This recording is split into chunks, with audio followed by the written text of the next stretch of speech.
Good morning, and thank you for joining us for this Tuesday update on Hurricane Milton.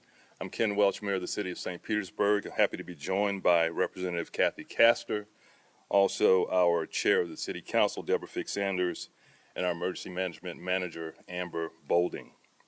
And we have our St. Pete team here as well. There hasn't been much change in the latest Milton updates. Milton continues to rapidly intensify and is on track to make landfall on Florida's west coast. I'll reemphasize in the strongest terms possible. This is an incredibly powerful storm, and we all need to take it seriously. There will be extremely high winds with this storm. We're expecting winds of over 100 miles per hour, winds we did not receive with Hurricane Helene. We're also expecting to receive between 10 to 15 feet of storm surge. That is an unprecedented level of storm surge and is twice the level of Hurricane Helene's surge. There are mandatory evacuations in place in zones A, B, and C and all mobile homes. There's currently a pet-friendly shelter in place at Gibbs High School with plenty of capacity. There are resources to help you get to a shelter if you need transportation. There are free evacuation shuttles that you can call to transport you to those shelters. Please call 800-729-3413 from 7 a.m. to 7 p.m. for evacuation assistance. That's 800-729-3413. The shelters are there for your safety. Please use them if you are in an evacuation zone. Please heed those evacuation orders and evacuate as soon as possible. The time to evacuate is shortening. Now, we have identified another issue related to the rapid strengthening of this hurricane that I want you all to be aware of, and that is the cranes that are operating in our city. Due to Hurricane Milton's rapid intensification and potential wind speeds, there is a risk related to some of the construction cranes that are operating in our city. Due to tower crane height and design, there are 4 construction sites in the downtown St. Petersburg area and Gateway that are susceptible to the anticipated high winds forecast for the approaching hurricane. This means residents near those 4 construction sites are at risk for those cranes malfunctioning during the storm. The 4 construction sites within the city are at 400 Central Avenue, 275 First Avenue North, 1000 First Avenue, and 101 Main Street. Now, due to the specialized nature of crane operations, lowering or securing a tower crane is scheduled weeks in advance and is not a feasible solution within the time frame of the approaching storm due to the rapid intensification and the forecasted path. Now, while these cranes will be weather vaned, which is the safest way for them to operate during a storm, we want residents in the surrounding areas to be aware of this potential hazard. We are recommending that residents in this area either relocate or move into an inner room without windows as the storm is passing. This includes a stairwell or inner room in the building. The city is working to notify residents in the surrounding areas, and we are distributing informational materials to inform the residents of the potential hazard. Every resident in those areas should take the necessary precautions to prepare for the storm. We want to make sure you have all the information you need to make smart decisions as Milton approaches our state. As we start to feel the impacts from Milton in the coming hours, the city is closely monitoring the storm and will take all necessary precautions to prepare our city. Please take this storm seriously. Your safety is the greatest priority during this storm. I'll now turn it over to Yolanda for Spanish translation, and she'll be followed by our city emergency manager, Amber Bolding. Yolanda. Thank you, Mayor. El huracán Milton continúa intensificándose rápidamente y está en camino de tocar tierra en la costa de la Florida. Esperamos vientos de más de 160 millas por hora, vientos que no recibimos durante el huracán Helene. También esperamos recibir entre 10 y 15 pies de marejada ciclónica, el doble que con el huracán Helene. Hay evacuaciones obligatorias en las zonas A, B y C y todas las casas móviles. Actualmente hay un refugio para personas y sus mascotas abierto en St. Petersburg, Gibbs High School. Hay recursos para ayudarle a llegar a ese refugio. Por favor, llame al 800-729-3413 hasta las 7 p.m. para asistencia de evacuación. Hemos identificado otro problema relacionado con grúas de construcción en el downtown de St. Petersburg. Debido a las velocidades potenciales del viento, hay 4 sitios de construcción que son susceptibles. Los residentes cercanos a esas 4 obras corren el riesgo de que las grúas se derrumben. Recomendamos que se trasladen a una habitación interior sin ventanas cuando pase la tormenta. Esto incluye una escalera o también una habitación interior en el edificio. En fin, todos los residentes de la ciudad deben tomar las precauciones necesarias para prepararse para esta tormenta. Thank you, Yolanda. Amber? Good morning. I want to start by thanking everyone who's followed the evacuation order that's been given and gotten themselves and their family to safety. For those of you who have not left yet and you're in an evacuation zone, you still have time. However, that window is closing. Please make your final preparations at your home and make your way to a shelter by tomorrow morning. Visit disaster.pinellas.gov for the latest open shelter locations, or you can call the County Information Center at 727-464-4333. Hurricane Milton will make landfall as a major hurricane somewhere near the Tampa Bay area. I want to caution everybody to focus too close on these small shifts that we see. Tampa Bay remains in the cone and very close to that projected center line.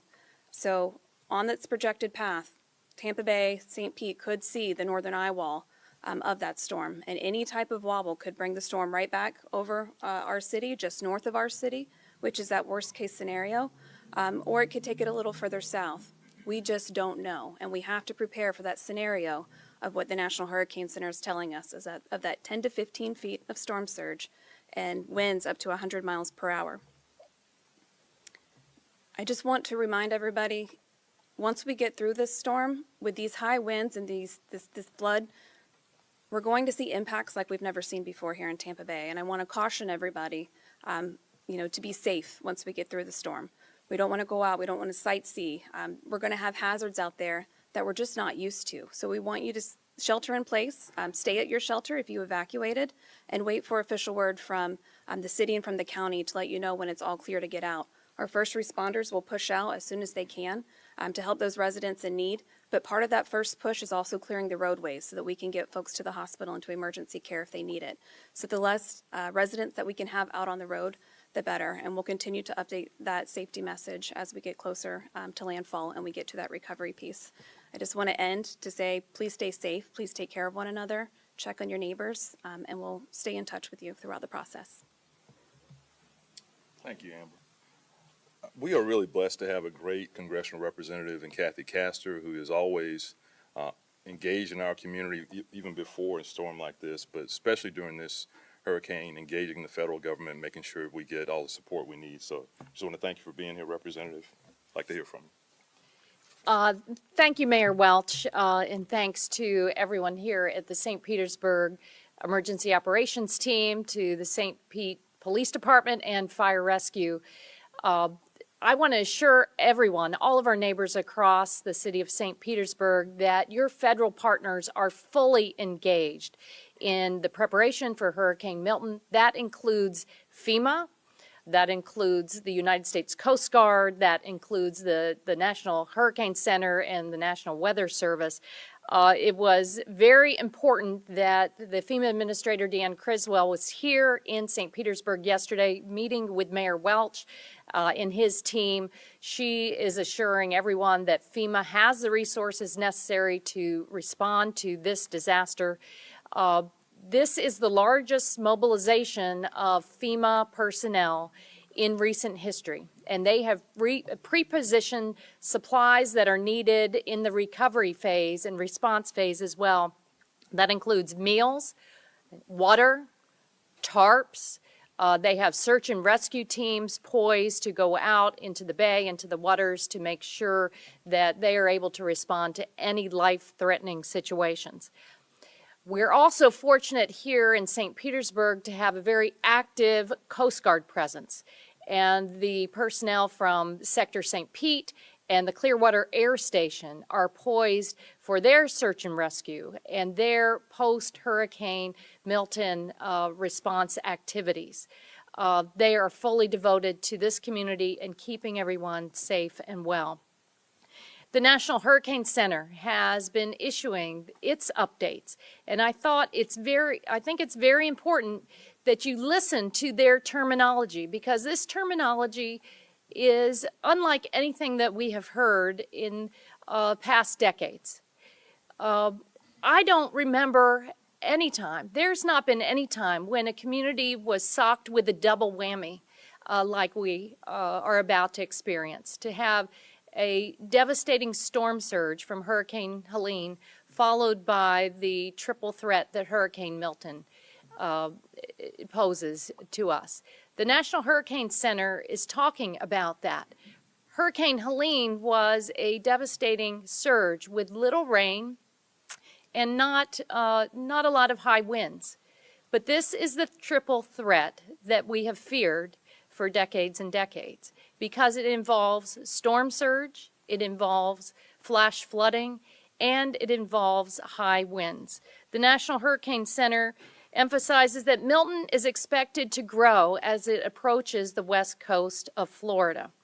It will approach as an extremely dangerous hurricane with a large destructive storm surge that they call life-threatening. So follow all of the local authorities. Listen to what the City of St. Petersburg and Mayor Welch are advising about getting out of your evacuation zones. The National Hurricane Center is advising that these will be devastating hurricane force winds. They advise to protect life and property now. You have a rapidly closing window to secure your life and your valuables. They are predicting heavy rainfall, flash urban flooding that will all combine to increase the overall threat. And Mayor, I have to say I'm a little bit concerned, because I've heard from some people this morning that they think it will be okay if they're on a second story of a building. They think, well, after the storm surge of Helene, if you were in an evacuation zone but you were able to get up on the second and third story, you're going to be safe. I think that that is a colossal life-threatening error. Do not put your life at risk, because the National Hurricane Center also advises that after this catastrophe, large portions of the Tampa Bay area are going to be uninhabitable. You're not going to have power. You may not have other essentials. The time is now for you to evacuate. Take this storm seriously and listen to Mayor Welch and the St. Petersburg Emergency Response Team. Thank you. Thank you for your leadership and partnership, Congresswoman.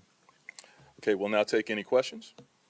Mayor, the cranes from these construction sites, these four mentioned, is that something that could have been addressed days ago or taken care of, taking those cranes down? I don't believe so, and I'll ask my City Development Administrator or Don Tyra, our building officials, speak to it. But let me just say there are things that we're learning because of the strength of this storm.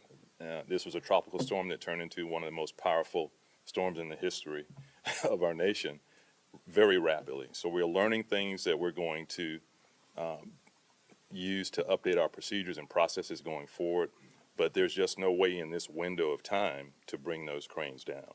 We've never had a storm this powerful with winds this strong that would have required that. And so there are things that we're learning, just like our sewer systems, that we're going to have to incorporate in our planning going forward. Don, can you come give us some specifics on that?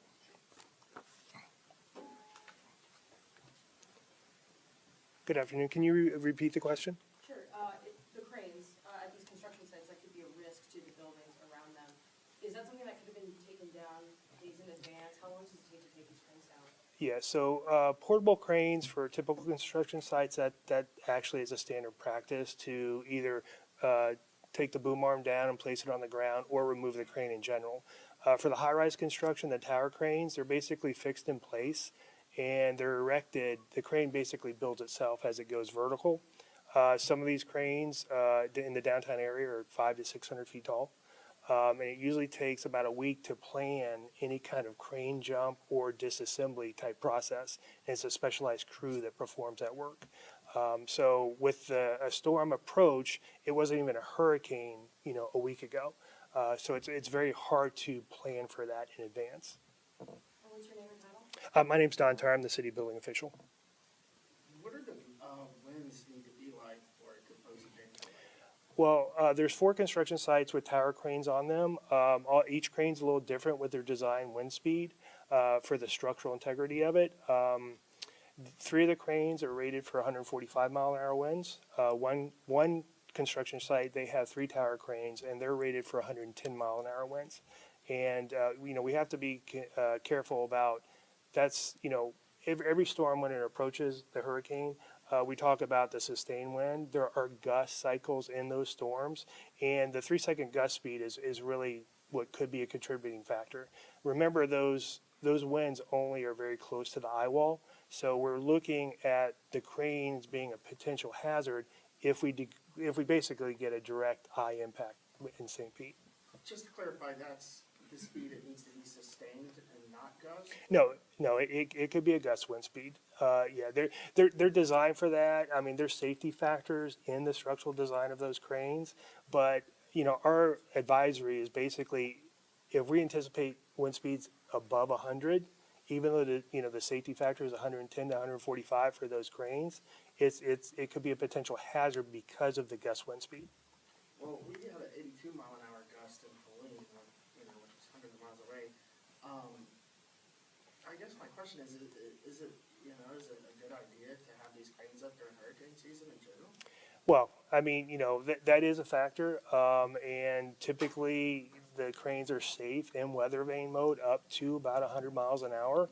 So it really takes a direct impact from a storm that would possibly create this potential hazard. The last question, I promise. Is that crane down because they haven't started vertical construction yet? No, they dropped that crane, So for why as a did safety. they prepare but others didn't? Well, again, that's a mobile crane, so they can do that. The tower crane, I'm just going to use one of the downtown project sites. It's 600 feet in the air.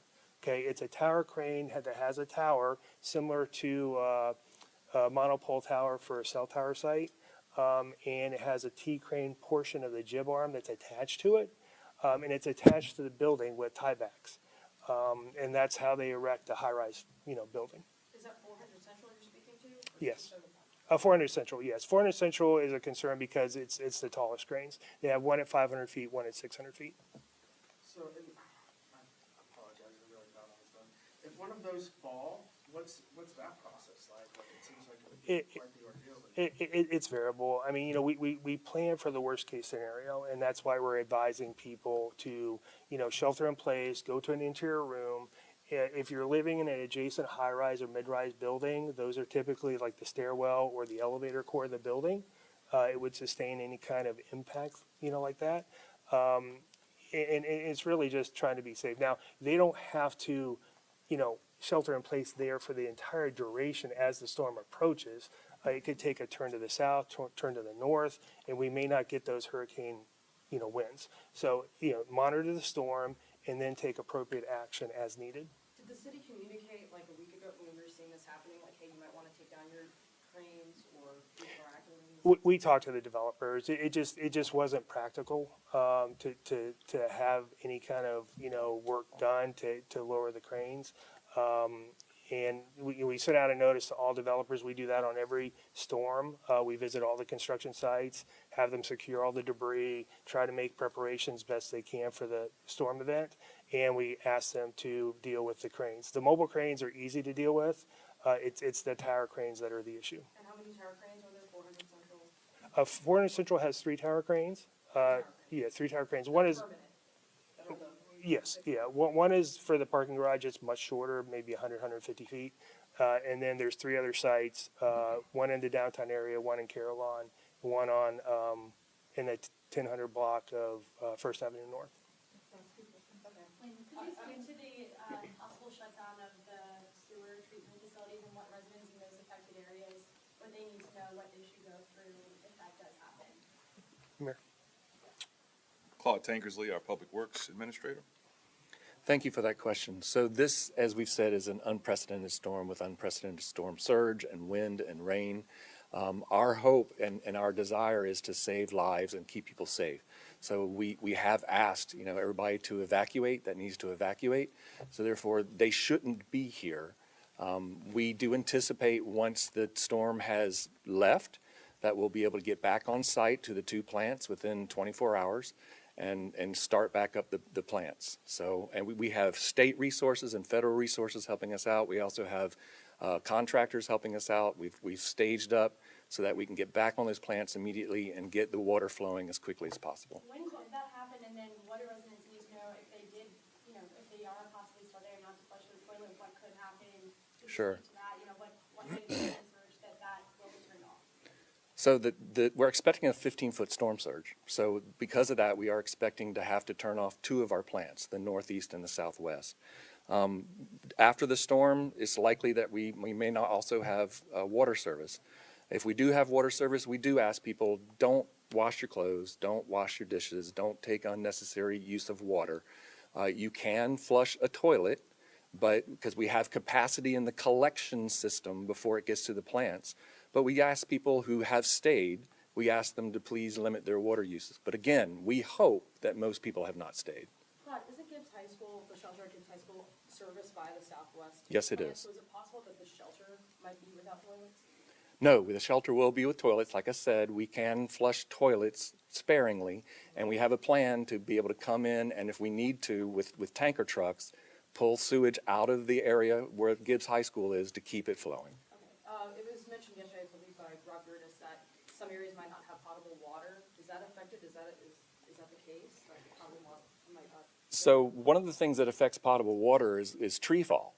We're expecting a very, very high wind event for this hurricane, and so therefore we do expect a lot of trees to fall. When they fall, their roots pull up the water mains. So yes, we do anticipate to have water main breaks. And that would be citywide or wherever? It'd be countywide.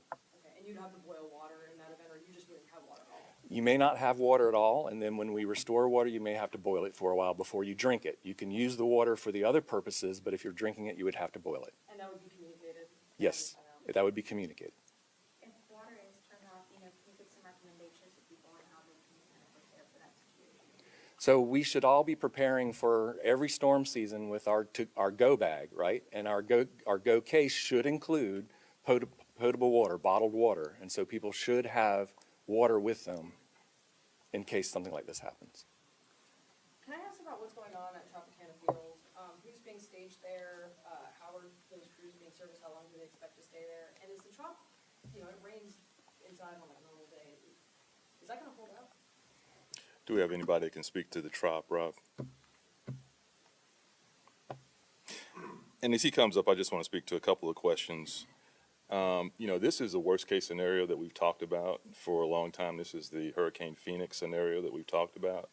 And so we have been telling folks for years, have your storm kit, have food and water for a week. And so that is the reality that we're facing right now.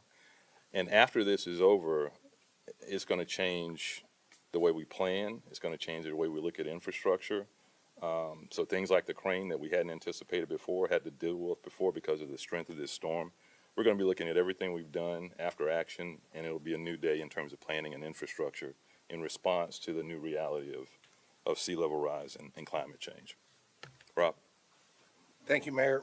So first of all, I just want to thank all our partners. There's been amazing partnerships in this whole process, our federal partners, our county partners, and our state partners. And regarding Tropicana Field and the activities that are happening there, the Rays as our partners have been amazing in this as well. So we all know, and I loved what you said. It's a double whammy with a triple threat coming, right? And so we've got all this debris out there, and so there's been a rush to try and pick up as much debris as possible. So the activities are there, coordinated through the state to try and help pick up as much debris as possible before Milton hits. And then we've coordinated and done our own activities to try and get as much debris picked up. We've been very happy to have our contractor, Crowder Golf, in the city. They've been doing a great job. We opened up our own DMS at amazing speed thanks to our partnerships with the state and their help at the Raytheon site, so we can have individual private haulers and individual citizens come to the Raytheon site. And now we've also added a new program for private individuals who can haul truckloads to the Raytheon site to help us remove debris. So it's all part of a partnership, but the operation at Tropicana Field is related to removing debris as fast as possible before Milton comes. Can you give us a ballpark? And I know it's probably a long shot, but has it been 30%, 50% of Helene's debris been picked up? I can't give you a number, Mark. I'm sorry. I mean, it's been all hands on deck, pick up every piece of debris that we can before the storm, and we just haven't had an opportunity to calculate that on a tonnage basis. So. It was said yesterday that, where the debris being picked up hasn't been tracked yet, or how much hasn't been tracked yet. The contractors are from Alabama and out of state. How do they know where to go then? Pick up debris? Well, I mean, it's been coordinated through us and through the state. I mean, look, we're in the eye of the storm, and we're at risk here in St. Petersburg, but we also have to be concerned about our neighboring cities and our partners out on the beaches, and they've been damaged tremendously by Helene, and Milton is now barreling down on them. So a lot of focus from the state contractors has been on the beaches trying to get rid of that debris, while we use our contractor and our programs to focus more on St. Petersburg. Mayor, you mentioned Hurricane Phoenix and that simulation. I believe that was like 4 years ago. Between the sewer situation and the cranes, I mean, this had to be anticipated that we would get the big one coming. Why isn't the city more prepared for something like that? Well, the city's very prepared, and the Hurricane Phoenix I was referring to was a planning exercise of the Tampa Bay Regional Planning Council, and it's probably a decade ago, talking about what would happen if we got a direct hit.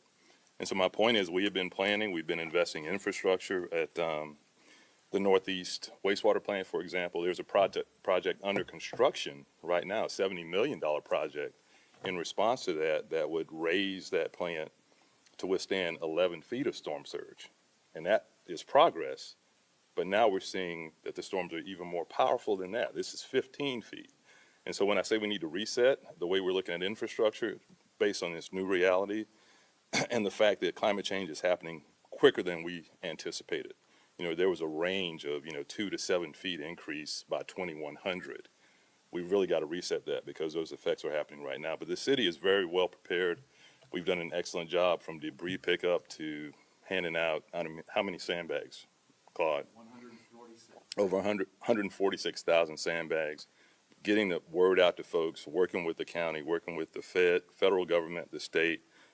We've done everything possible to make sure folks are safe. We don't have to lose one life with this storm coming, as powerful as it is, if folks would just evacuate.